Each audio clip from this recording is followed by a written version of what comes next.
Na tuseme ukweli, najua kuna watu wanatafuta kuchafua Kenya kwa mbinu zote. Rais alisaini hii sheria, ilikuweko. Amendment ilianza 2024. Amendment ilifanywa na bunge. Mimi niliamuka on Wednesday.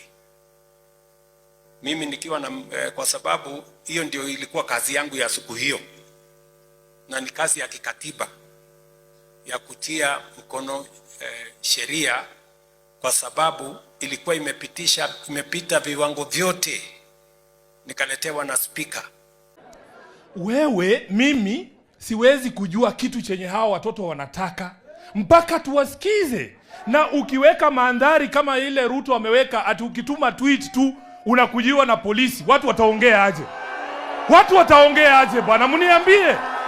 Ladies and gentlemen, last week on Friday, the President of the Republic of Kenya, President William RUTO, issued a statement responding to critics over the implementation or signing of the implementation of the cybercrime bill into law, which happened on 15th of October 2025. That was the same day that Right Honorable Raila Amolo Odinga died. Now, as William Ruto defended his move to sign the said bill into law, Kenyans have taken steps to make sure that this bill is not implemented in the Republic of Kenya, for it is going to bar many people that air their views on social media against the government of the day from continuing with their job of calling the government into account where it goes wrong. The first application was made about 1 week ago by the former presidential aspirant Reuben Kigame and constitutional watchdogs in the Republic of Kenya, including the Senator of Nairobi, Edwin Sifuna, and others, including the Senator of Busia County, Senator Okiya Omtata. Now, as the one judge of the High Court of Kenya on Wednesday last week made a declaration to issue a conservatory order to stop the said implementation of the said bill or the said law that had been signed by the president, which the case is supposed to be listened next week. Now, something else has happened.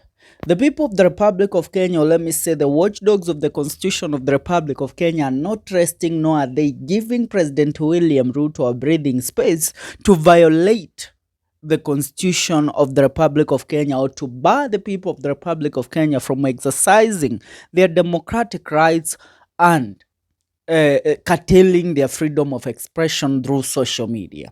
And as of this evening, another conservatory order has been issued from Kirinyaga Law Court, and this conservatory order comes through the women representative of Kirinyaga County, that is Njeri Maina, who through a social media pages has shared a conservatory order that has been issued by the Kirinyaga Law Court, saying this. She says the High Court in Kirinyaga has issued a conservatory order against the implementation of 61JA of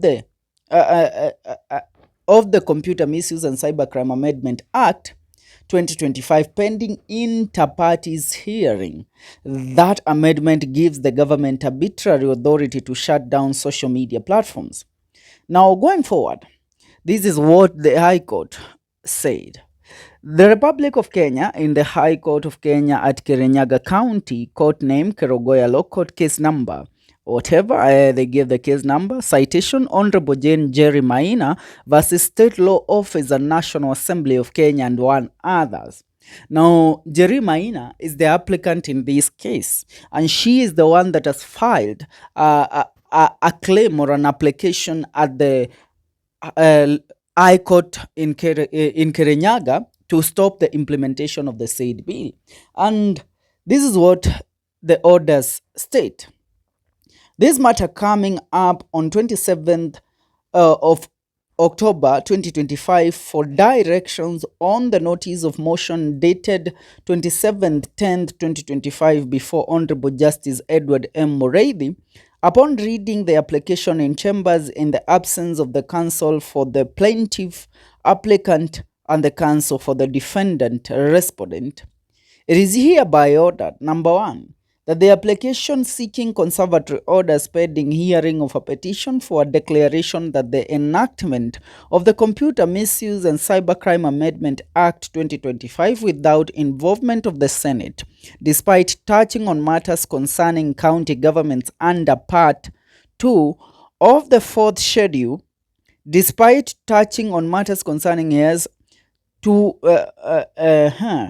under Part 2 of the 4th schedule was unconstitutional, null and void for want of compliance with Article 96 and 110 1A of the Constitution, and consequential permanent injunction is certified urgent in view of the relief sought. Second, that the application petition shall be served on the respondents for directions on Monday, 3rd November 2025. Number 3, in the meantime, a conservatory order in terms of prayer number B of the notice of motion to the effect that pending the inter-parties hearing of this application, a conservatory order B and is hereby issued suspending the coming into force, implementation, operation, and or enforcement of Section 6 1JA of the Computer Misuse and Cybercrimes Amendment Act 2025 is granted for 7 days only, given under my hand and seal of the Honorable Court this 27th October 2025, Edward M. Mureithi, Judge, the Judiciary of Kenya. Now, that is the conservatory order. Now, this serves as the second conservatory order that has been issued against the cybercrime misuse, the cybercrime bill, which has been a topic and a hot topic of discussion over the Republic of Kenya. President William Ruto, together with the majority leader in parliament, last week at the burial of the father to the current IG, Inspector General of Police Douglas Kanja, defended the move of the president to sign the said bill into law, where Kimani Ichung'wah said that even currently, most people in the Republic of Kenya have not married or are remaining single because of the content that they consume online. Ladies and gentlemen, imagine such a blatant act, such a blatant declaration before the President of the Republic of Kenya. Ladies and gentlemen, these people should currently understand that we are not in a country that is run via anarchy. This is a democratic country where democratic actions must be respected. Like you hearing your views via social media or via any media platform, they should be respected. The government should serve as an example of respecting human rights, and more so at a time that the country is facing one of the greatest tragedies in its history, the death of freedom fighter, Right Honorable Raila Amolo Odinga, who fought for these freedoms that the government is trying to curtail the people of the Republic of Kenya from expressing themselves. So right now, it is the second conservatory order that has been issued against President William Ruto and his government. It's high time that the president stop pretending that this is his constitutional mandate or it's his constitutional duty to sign some certain bills that don't even align with the people of the Republic of Kenya. Ladies and gentlemen, I would love to know your take in regards to this matter. Leave a comment on the comment section. See you in our next video. This is the Kenyan Daily Report.